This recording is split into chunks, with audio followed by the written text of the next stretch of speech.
introduce, let me get this thing started. So, thank you. I'm very excited to have Chef Jenny back in the kitchen again.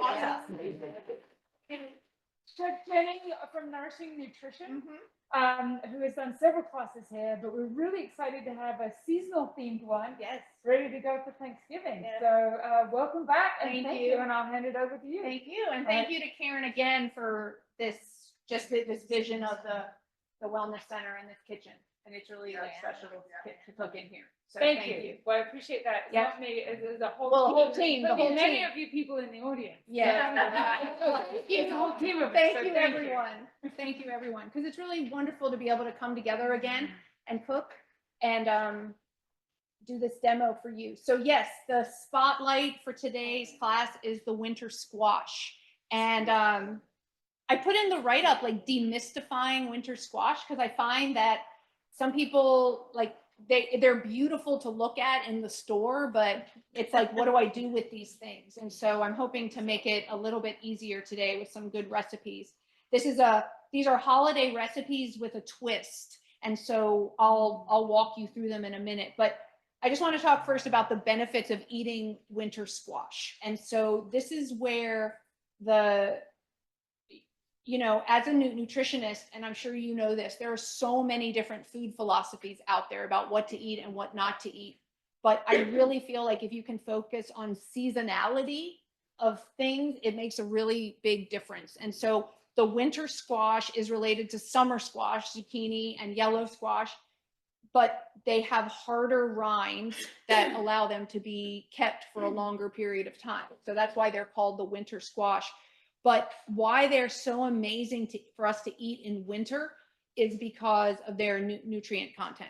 So winter squash as a group is very high in alpha and beta carotene.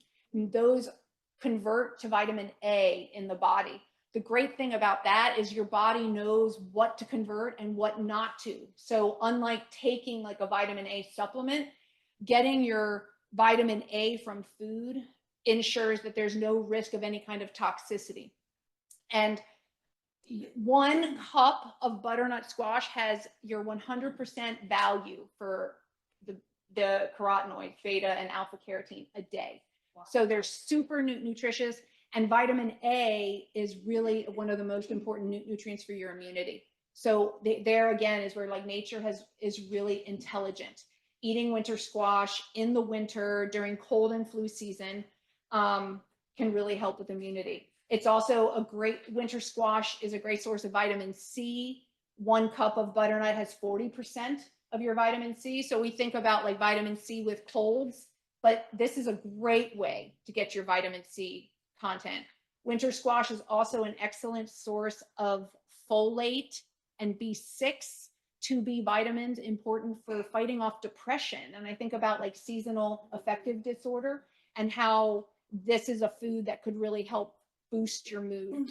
And winter squash is also, it's a sweet tasting carbohydrate.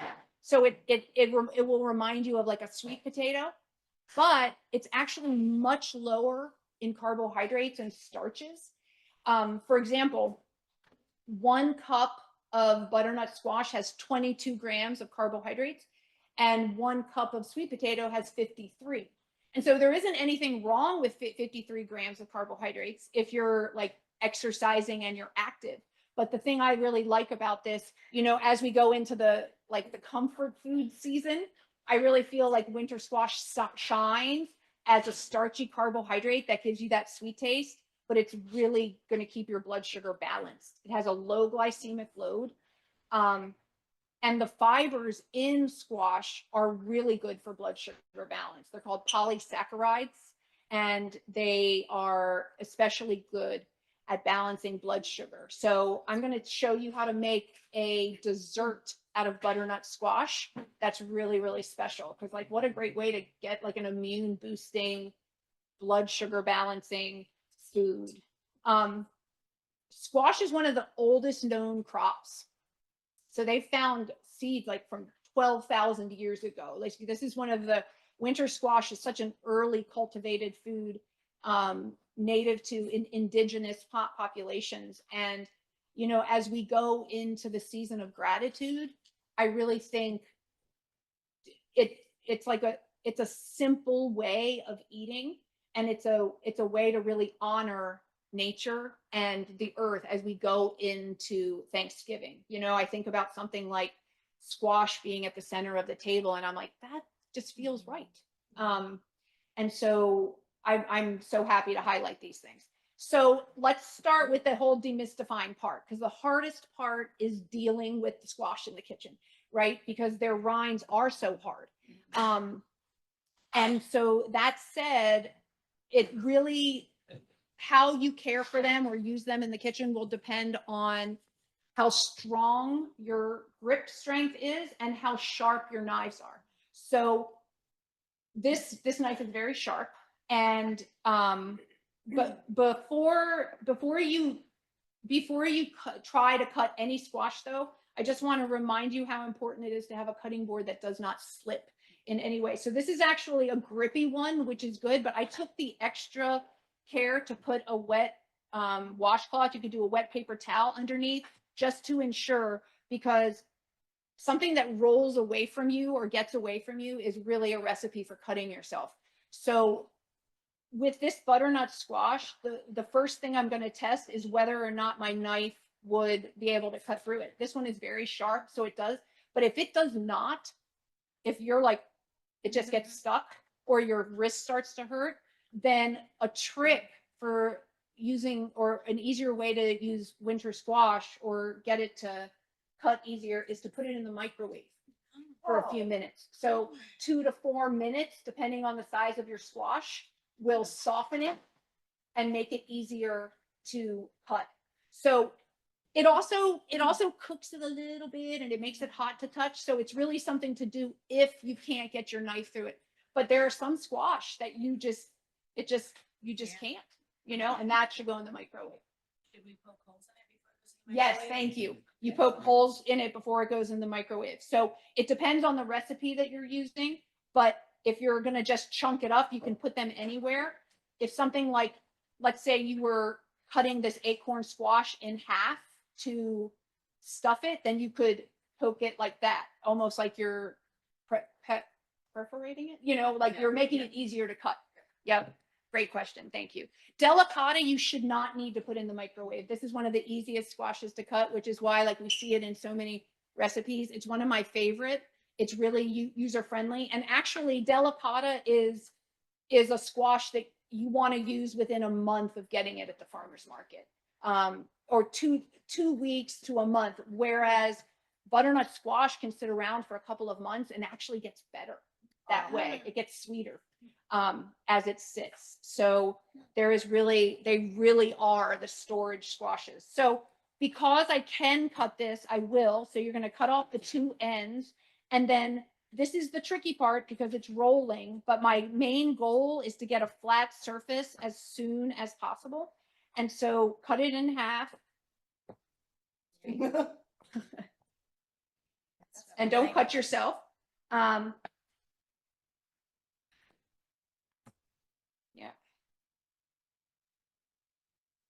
And then as soon as you have a flat surface, though, it's going to be easier to work with.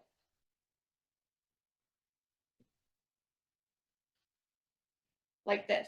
And so now I'm going to turn it over to my assistant. This is my husband, Eric. I was like, you're going to need to do this. So he is going to peel this.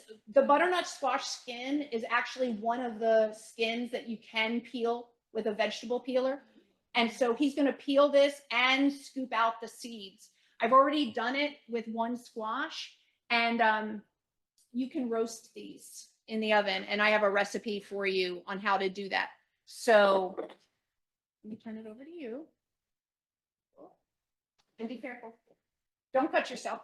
And what now I want to do is I want to show you how to make this butternut squash mousse. So this recipe is so surprising. Like, it is, I know what you're thinking, like, oh, this is going to taste like one of those healthy desserts. But it is so good. You know, one of those. Yeah.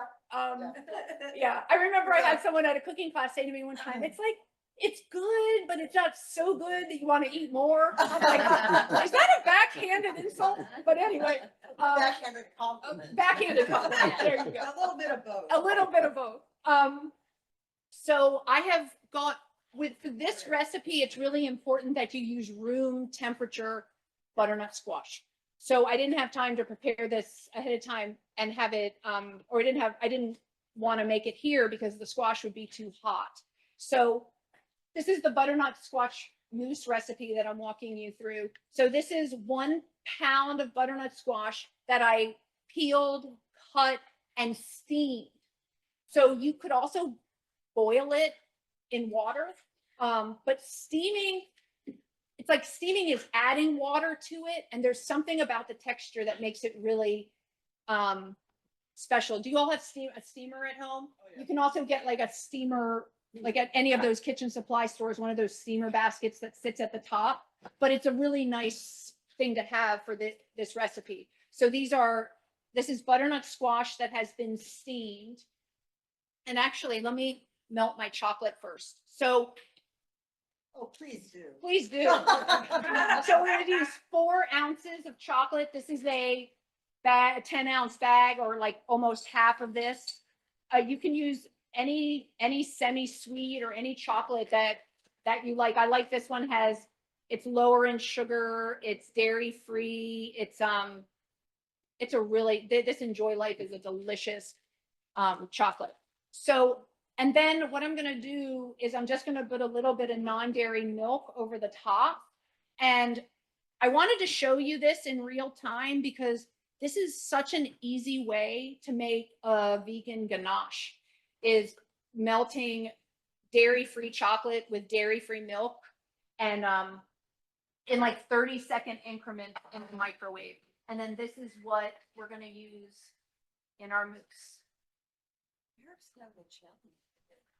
Is he? Do not pay attention to the assistant. How you doing over there? Okay. Yeah, that's doing a good job. Okay, good. That's why I was like, I don't have time to do that.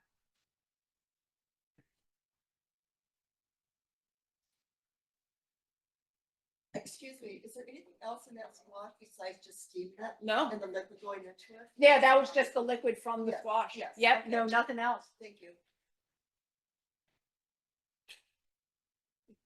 So then, like, just agitate it a little bit like this. You don't even need to whisk it just yet. So it's starting to melt a little bit.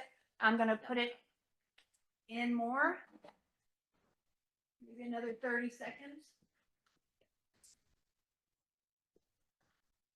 This can be poured over like brownies, or this could be used as a frosting. This could be a dipper thing, but it's just a really easy way to make a nice chocolate ganache that sets up really nice. In this recipe, it's going to provide some like stability to this. It's going to help it set into a mousse.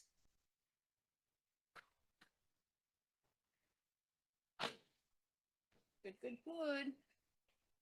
If you want to use it for a filling, Mm-hmm.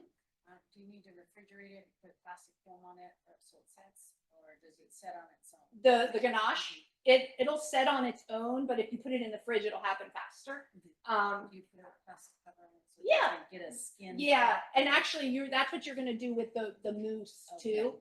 I think this would take a while to get a skin, the ganache itself, but you can see how, I mean, look at how creamy this gets. It gets really creamy. It's really easy.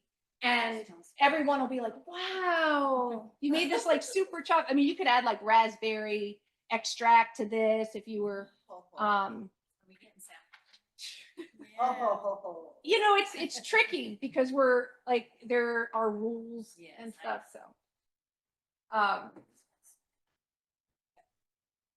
So it is okay if the chocolate is warm. That's all right. You just don't want the squash to be warm. So I'm going to pour this in. Where do they sell this chocolate? Enjoy Life. Oh, I got it at New Leaf. Oh, Actually, okay. the New Leaf. Has everyone been over there? And Yeah. Capitola? It's nice. It's big. Yeah. But I think they Oh, do they? I think so. And actually, I think you can find like sometimes you can find nice semi-sweet chocolate chips in the bulk section. Like I know New Leaf they have a pretty clean one in their bulk section. So it doesn't have to be in a bag or that brand. But it's dairy free. Yeah. Is what you, It is. And Yeah. actually the semi-sweet chocolate that New Leaf sells in their bulk is also dairy free. All right, let me post this.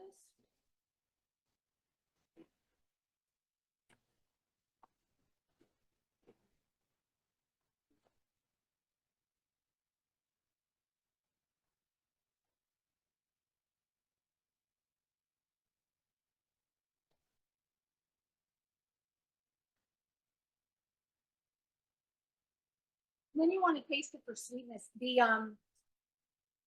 It just depends on how much sugar is in the chocolate. But it also needs to go lower.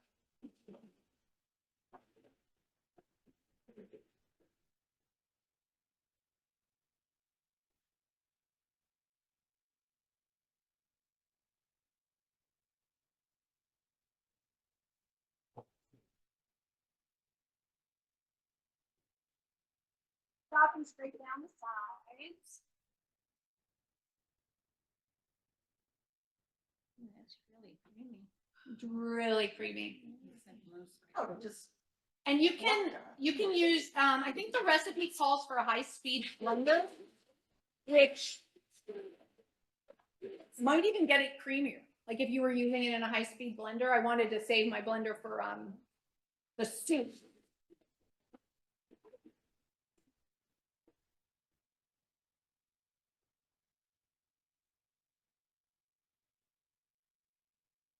When you're making it at home, if it needs more sweetness, you could use maple syrup. I actually don't think this does at all.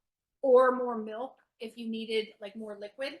But this is looking pretty decent. The other thing would be depending on what you're gonna serve it with. So I really like this as like a parfait. So I put like a little bit of this and maybe some coconut whipped cream and then another scoop of this, and then maybe you could sprinkle some chocolate on top or something. But it depends on what you're gonna serve it with, whether you need to add extra sweetness.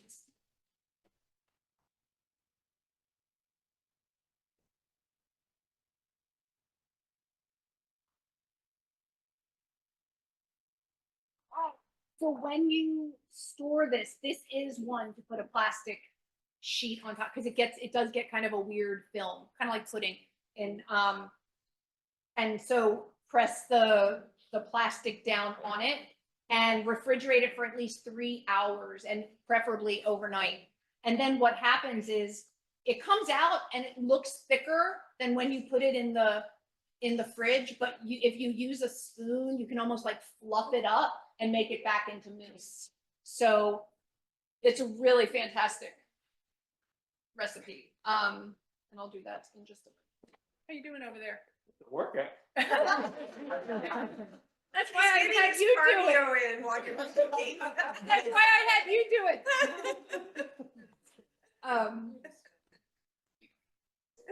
that's why we buy chunks of it. It's not the worst thing in the world to buy chunks of it either, because when you have that option, it can really save you a lot of time. Oh my God. Isn't that amazing? Oh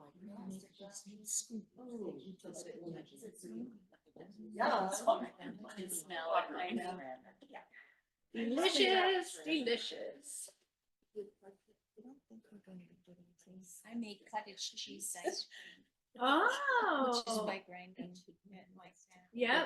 I'm adding some fruit or something. Yeah. Okay, great. So yes, you can cover this with plastic, put it in the fridge, and I will do that. Okay. Oh, I was gonna say, can you just tip it up? I just want to. Oh, sure. My dog. What does ganache mean? Chocolate and milk. It's like fancy chocolate sauce. It's like I love It's like French, right? it is like I love like those culinary terms that sound so fancy, There's some- but they're so Yeah, it's like thick, it's thicker than a sauce, but not as thick as an icing, is the way I would say a ganache is. It's like, you can still pour it, but it's gonna hold up. Like if you were to pour it on brownies, it would eventually like solidify. But it wouldn't ever get to the frosting consistency. All right, so that's the mousse. And then I wanted to also show you a different take on butternut squash soup. And so I know you're probably familiar with that, but this recipe was inspired by a book I read.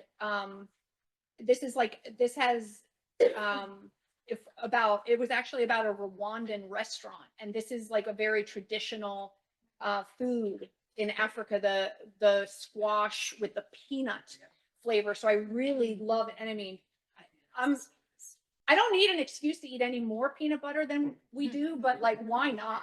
You know, and this is unlike a butternut squash soup that didn't have peanut butter in it. It's a little bit more like stick to your ribs feeling. And there's that additional protein and fat makes it a little bit more main dish. So I feel like you could get away with serving this to a vegetarian, because you're also you're sprinkling some seeds on top. So between the peanut butter and the seeds, it's a little heartier than just the soup, which is why I like it for a Thanksgiving option. So you are going to heat the oil. I already put some oil in here. And great job. Keep me around a little longer. Yes, I will keep you around a little Yeah, I longer. think so. Thank you. Okay.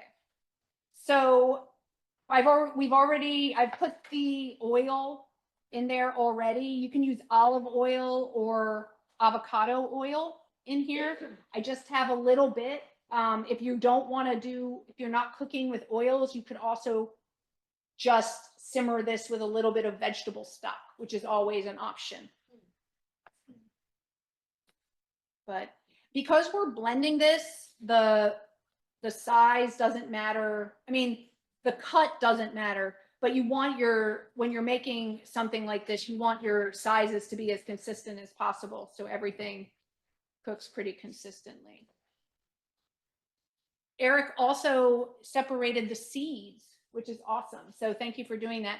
And you have a recipe for roasting the seeds. And, you know, if you're going through all this effort, I would just go through the effort for this too, because it's kind of interesting.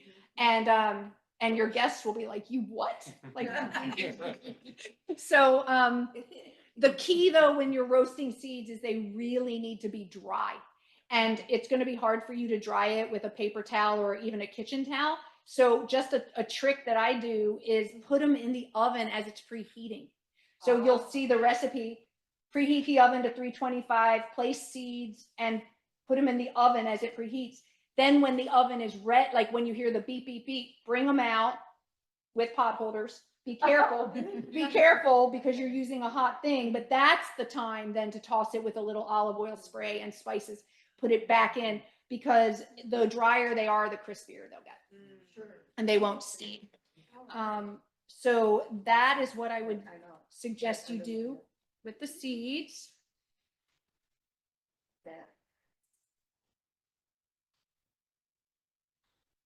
Yeah, so this is also butternut squash is delicious roasted, just like this. You could throw this on a sheet tray and roast them.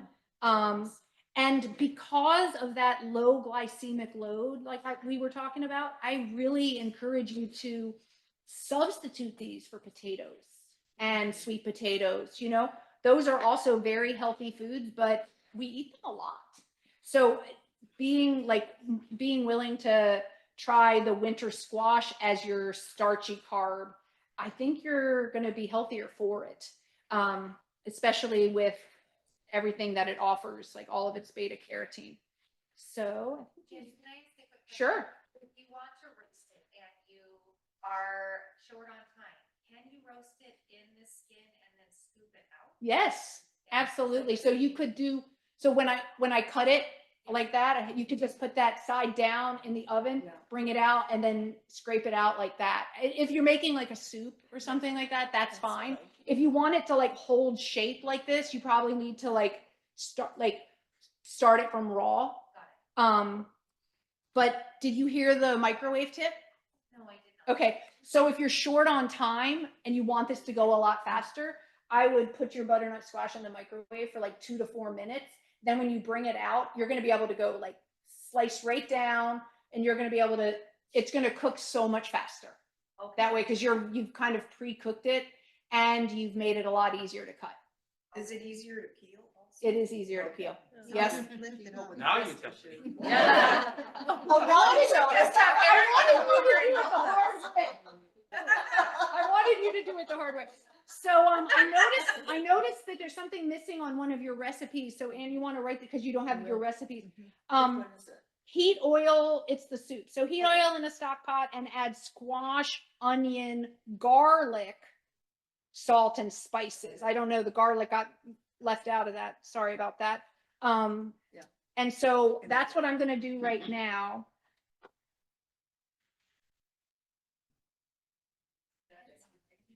I would have my purse, I would have been, different my purse.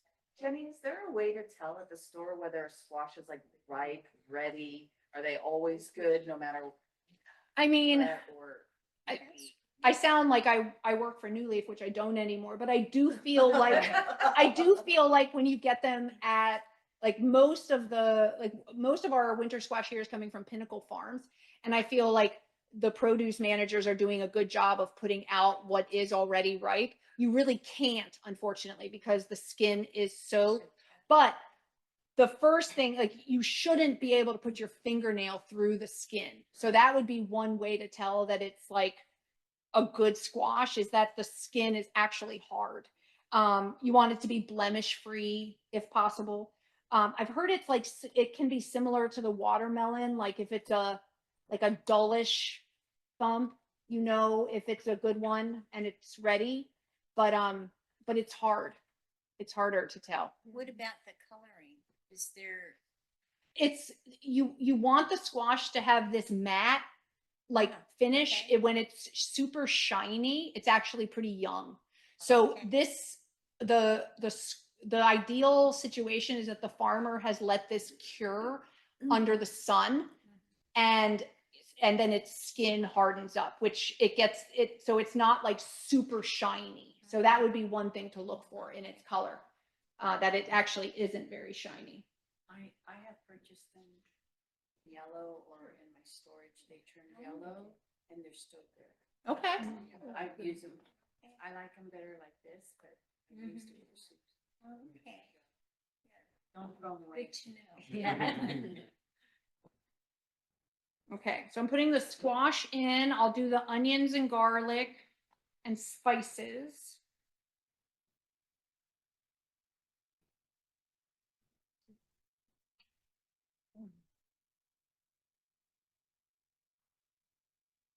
Garlic, I'm gonna do cumin, half a teaspoon. Oh, so they're all dry spices. They're all dry spices. Including the onion. Yeah, well, the onion was fresh. Oh, good. The onion and garlic was fresh. Already in there. Yeah. Okay. And then, but yes, the cumin and such is dry. And you're gonna cook this for 5 minutes, and that really lets the spices become like aromatic and coat all of your stuff.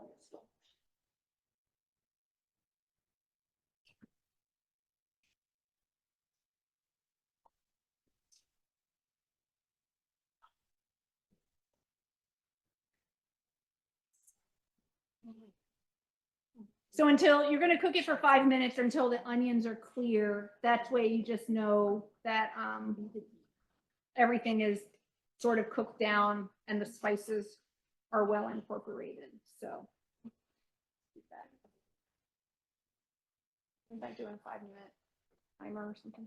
That'd be great. Okay, so while that's cooking, let me talk you through the other recipes. We're not going to actually make those, but I want you to know about them and let me know if you have any questions.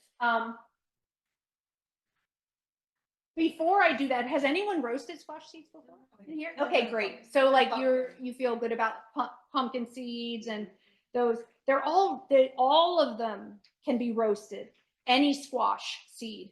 And they're just a really good source of protein. You know, 1/4 cup of squash seeds has 9 grams of protein. That is substantial. Yeah. And so we were talking before class about like vegetarians coming to Thanksgiving, and it's like just a 1/4 cup of pumpkin seeds on their salad is a really good way to increase the protein at that meal. And so, I mean, we have pumpkin seeds in the pantry all the time for salads and things like that, because it really gives you the freedom to, it's a great and easy way to add protein in a very small package. Did you just say 20 grams of protein? 9 in a 1/4 cup, That's cool. which is really Yeah. substantial. 1/4 cup of seeds is 9 grams. It adds up. It adds up. And then you have some like garbanzo beans on a salad or something, Yes. and then all of a sudden it's really up there in the protein content. Let me tell you about the delicata squash salad. This is one of my favorite recipes. This is so delicious. And the delicata squash is really special in that you can eat the skin. You can eat the skin on all of them. It's not going to hurt you, but you're not going to really want to on some of them. Sorry, Mr. Acorn Sweat. But delicata is like no problem at all. They're easy to cut, much easier to cut than the butternut. You can cut down the middle like this and stuff it if you wanted to with things, which you see that a lot with like quinoa or wild rice. In this case, for this recipe, you are actually going to slice them like little apples. Would you roast those seeds ever too? Yeah, you can. Yeah. I all of just them. did spaghetti squash and they And were amazing. How were they? And then when we ate the spaghetti squash, we put the seeds on top. Yeah. The Wonderful. roasted. Yeah, like full circle. Doesn't that Yeah, feel yeah. really good doing that? So for the delicata squash salad, I would recommend doing like half moons like this, and then roasting them. I put a little bit of olive oil, some maple syrup, salt and pepper, and roast those at 425 for about 20 minutes. And then you put them on this salad with arugula or baby kale, and it's a really nice contrast. Sweet squash, bitter green, Swedish dressing with mustard. It's a really nice taste. And Anne and I were talking about like having vegetarians come, and I think a good idea here would be if you baked some tofu or something and then put that on this salad, then that could be their main dish and everybody else could just have it as their salad. You know, it would prevent you from having to make an additional vegetarian recipe if you have both coming to your table. Yeah, this is just such a delicious salad, and this dressing is really good. So that is delicata. Like I said, you could also stuff it with something, but I really like this recipe with it in these half moons. So that's the maple roasted squash salad. Let me see if there's anything else I need to tell you about this. This is also nice because you can make the dressing ahead of time and everything, and just have it all ready to go for. What if you have somebody who's sensitive to You don't like, I mean, you could probably, I mean, you don't need the garlic in here. You've got mustard and apple cider vinegar. I think there's a lot of flavor in here, even without the garlic. Yeah. They're like sensitive to like any garlic? Yeah. Yep. So you could just leave that out. Could they do like shallot? You know? sensitive? Yeah. As long as they're cooked. Oh, as long as they're cooked. So then I would just leave it out. Yeah. I would leave that out. And then the last recipe I have for you is the Mexican stuffed acorn squash. Now this one, you know, we're all used to the acorn squash stuffed with quinoa, right? Like that one we've seen before, but this, I I've always loved the taste of like sweet potato or winter squash with black beans. I think that's a really yummy combination and it's a beautiful color as well. And so when I was thinking about this recipe, I really wanted to go in that direction. And so with the acorn squash, the easiest way to cut it is with the bump. However, the prettiest way to cut it is like the other way, right? So what I would do is I would pierce this a couple of times and put it in the microwave and then cut it that way. And then when this recipe has corn, black beans, cherry tomatoes, a jalapeno, which you could leave out if you have anybody sensitive to something really spicy, cilantro and cumin and lime juice. And then it in a good way leaks into the flavor like infuses the squash and vice versa. And this is like one of the first recipes where I was like scraping the acorn squash to get it. You know, sometimes I'm like, I eat all the filling and I'm like, okay. But this one was so flavorful all the way through. And I think it's also an easier sell if you're cooking for somebody who eats more traditionally. Chef, that's Thank you. I was like 5 minutes to go for the whole time. Okay, good. Thank you. So back to the soup. Oh yeah, it smells so good. And the onions are definitely clearish. In culinary terms, we're saying that they're sweating. The onions are sweating. They're releasing their liquid and everything. So that looks wonderful. So then we add 3 cups of stock, peanut butter, and tomato paste. Let me do that. Can you show us a little spoonful of it? I sure can. Or you add your stock? Thank you for asking. So it looks like this now. Can you see? Yeah. Yeah, Yeah. like pretty clear. The onions are pretty clear. The squash is starting to cook down and it's really fragrant. And there aren't any pockets where there's like spices, like it's definitely well infused in here. And so I'm going to add 3 cups of stock.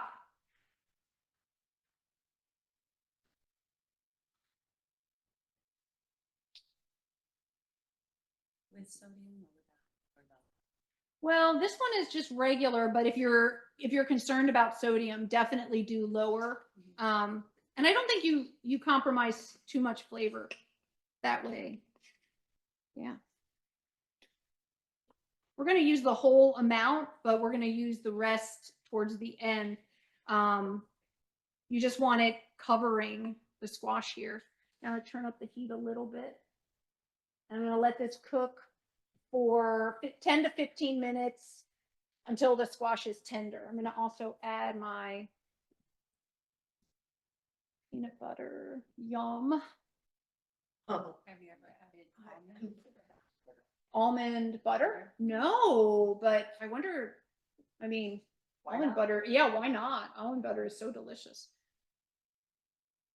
Like if you have someone who's allergic to peanuts or something. Oh, then yes, try the almond. I bet it would be good. 1/3 cup of peanut butter. Creamy peanut butter, ideally. You are going to blend this, so it could be crunchy, but I think the creamy is definitely going to be creamier. Okay.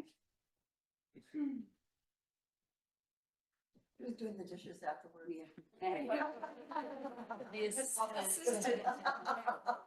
My wonderful assistant, Sous Chef Eric. Right. Sous Chef Eric, who, you know, by the way, eating healthy is a habit, and Eric is teaching a wonderful healthy habits class in January. Anyone's interested? I have to give him a little plug, Yeah. right? It Especially is. after the first of the new year. Yes, it really is important. Good time. It is. Is it in the catalog? No. It will be in the catalog. To start out. It's in Oh, for the new. For the new Yeah. catalog, Thank which you. should come out in the middle of December. Okay. Easter Mm, okay, so now let me turn that up a little bit. Bring to a boil. Yep. So the reason a recipe would tell you to bring something to a boil is to marry all the flavors. They come together in the boiling and then you reduce it to simmer it. So I'll let this boil. Know that. Yep. I did not know that. Brings all the flavors together and then you can turn the heat down. Oh. Yep. So that's why it'll tell you to do that. Or like turn up the heat and then turn it down. That's what you're bringing all the flavors together. So, do you mind doing like 10-minute timer for that? So, the Mexicans, the stuffed acorn squash with black beans and corn, you could put a little bit of cheese. I have vegan cheese. You could use regular cheese here. That's really going to make it delicious for like kids or adults, young at heart. Like, I don't know, it's like, it just makes it it's a very friendly taste to have melted cheese on top of something. So, that's really good, but you can also serve it with this avocado cream sauce, which is really beautiful. And you sort of like drizzle it over like a white ribbon. It's really lovely. But I feel like this recipe does well with like an additional fat on top. Like it just tastes right. It's like there isn't a lot of fat or anything in the dish itself. So I think it tastes wonderful with a little bit of cheese melted on top or the avocado cream sauce or both. I mean, it's Thanksgiving after all. Why not go double?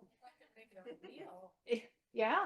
Yeah, this can absolutely stand alone as a meal. And so if you're doing a holiday gathering for just vegetarians, and also like people couldn't be vegetarian for one meal. Like, you know what I mean? It's not going to hurt them. So this is a wonderful holiday thing that's a little different.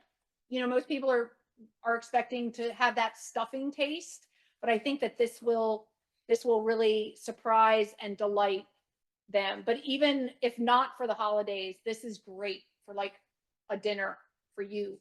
It doesn't have to be a holiday meal, but like I said, this is something where, the flavors just work really well. You can eat the acorn squash skin, but in most, it just sort of falls off and you're left with the pulp, which is, whoa. Must be on a timer. Which is great. Do you think it would work using this one with the delicata squash? Absolutely. Yeah. I really do think it would be good. And then what kind of cheese would you put? It's like a cheddar? Yeah, like a cheddar.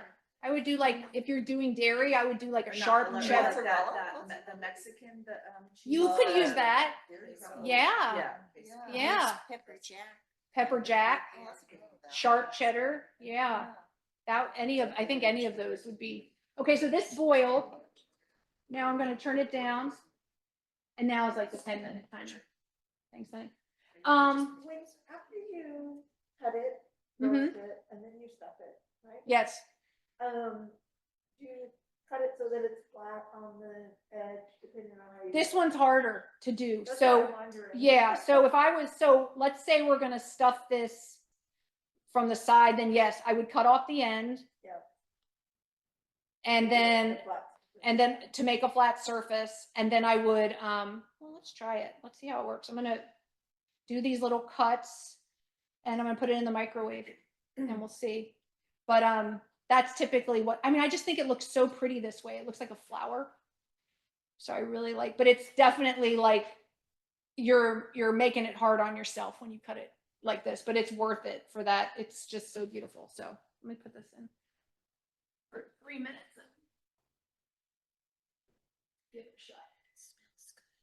If you were using the delicata squash instead, how long would you roast that for?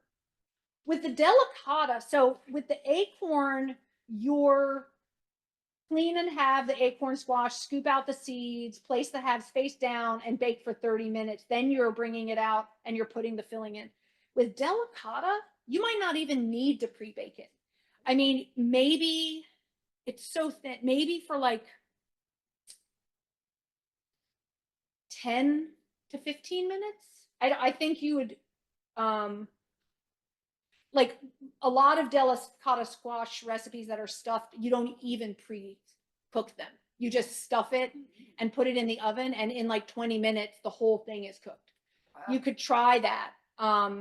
But otherwise, I would just do like 10 minutes pre-roasted.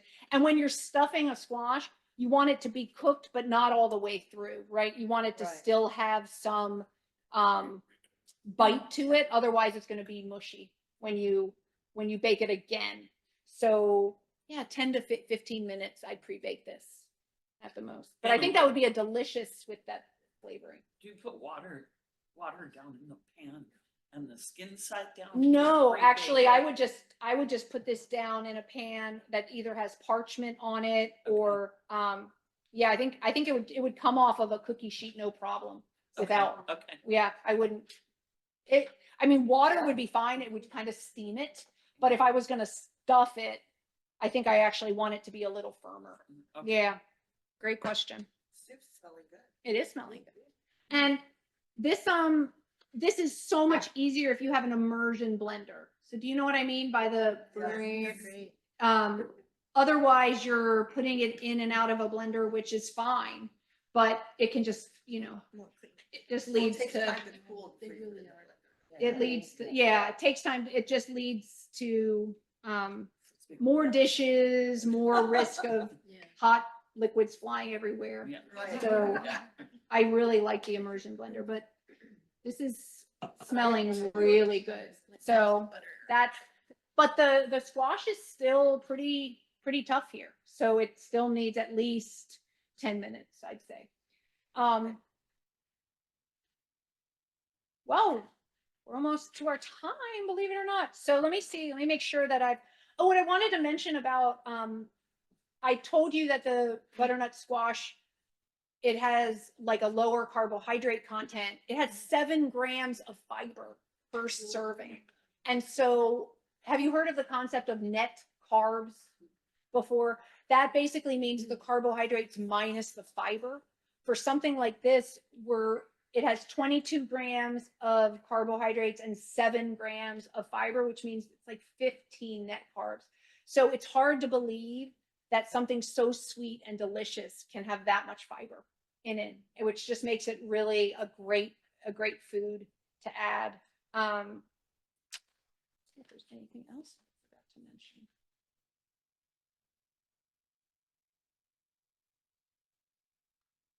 I think that's it. So let's take a look at the recipes and see if there's anything else that you have questions about.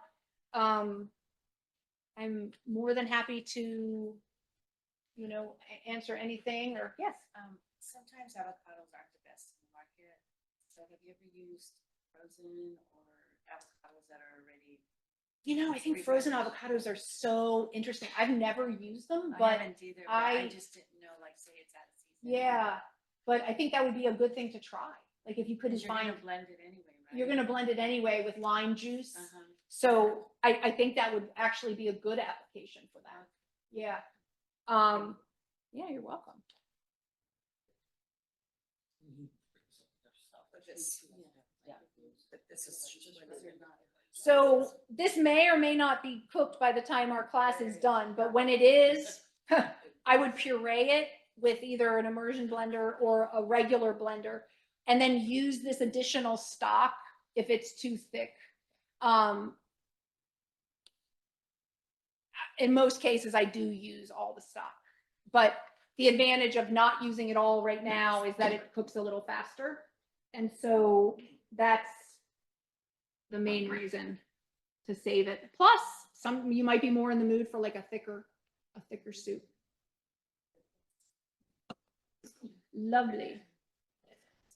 Yeah. So I love highlighting seasonal vegetables and just really feel like the winter squash is appropriately named, right? For eating it in the winter when it can really be nourishing and give us everything our immune system needs. And the emotional boost, like you said. It helps Yeah. with depression. It really does. And it helps with like, kind of like that feeling of like eating for comfort. We're sort of going into that season and nothing says that more than like that kind of sweet, starchy carbohydrate group. And so I think it really shines there because if you can find ways to make it really delicious, boy, it's a nutrient boost for you. And the mousse is a delicious way to eat butternut squash with the chocolate. I mean, that is like, it feels like, you know, if you can, what I would encourage you to do is like, see how little sugar you can get away with.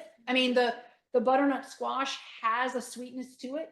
So like, you can certainly add maple syrup or honey to it if it's not sweet enough, but just start with what it is and see, because especially if you add like a little bit of whipped cream or something to it that already has sweeteners, it can just be, I mean, I love those desserts that you could even eat for breakfast.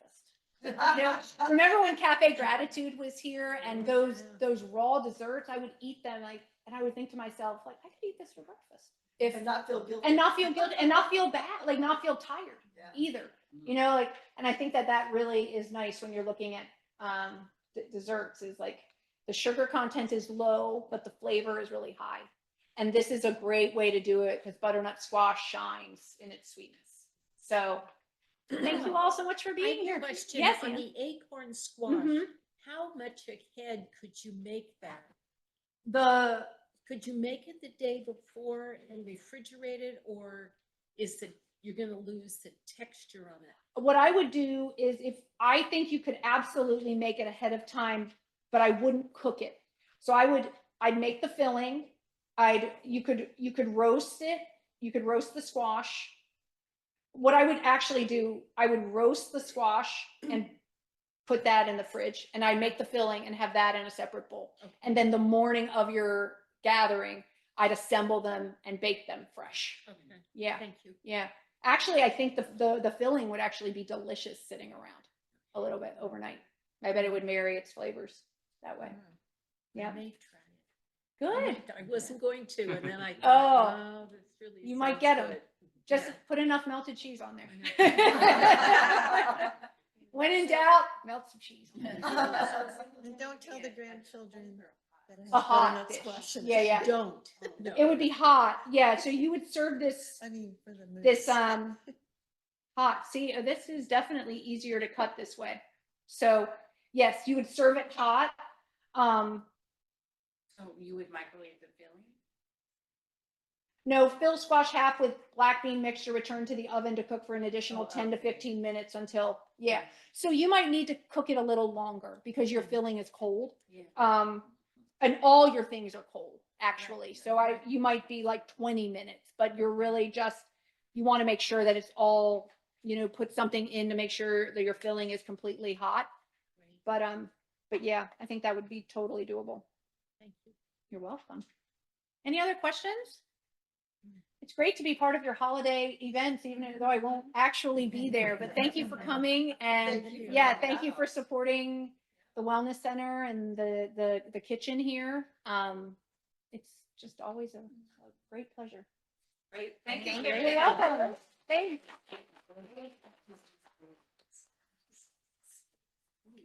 And the sad thing is we can't really eat it, but I know. we're not allowed to serve you food. It's a bummer. Because We're we're just not- allowed to like entice you and make the go smell out and make it yourself. so That's it, good right? and make it leave you, and now you Yeah. walk out hungry. But with good recipes.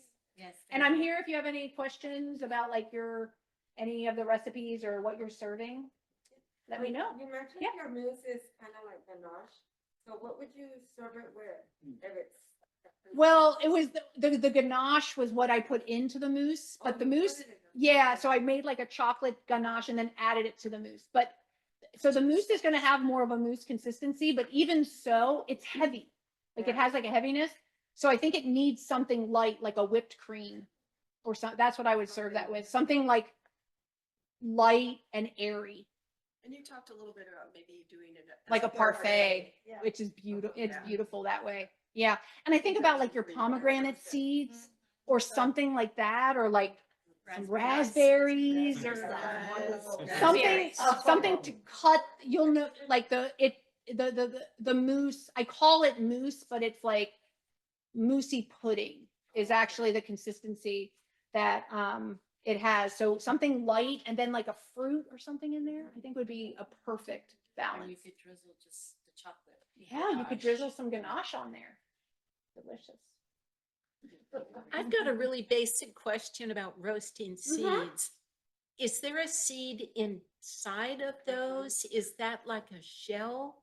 Or do you eat the whole thing when you roast it? You eat the whole thing, but there Okay. is sort of like an inner thing that you see. But no, Eat the whole sometimes the thing. inner part comes out a little bit, but no, you would just eat the whole thing. Okay, Yeah. thank you. You're welcome. And I mean, like these little orange pieces, they'll burn off. Like you don't have to worry about them being like super, super clean, but you do need to worry about it being dry. Yeah. So just put it in your oven as it's preheating and that should work great. Yay. Yeah. You're welcome. Thank Yay. you. Thank you, everyone. I want to go home and cook. Thank you You're so so much. welcome. It's so nice to meet you and nice to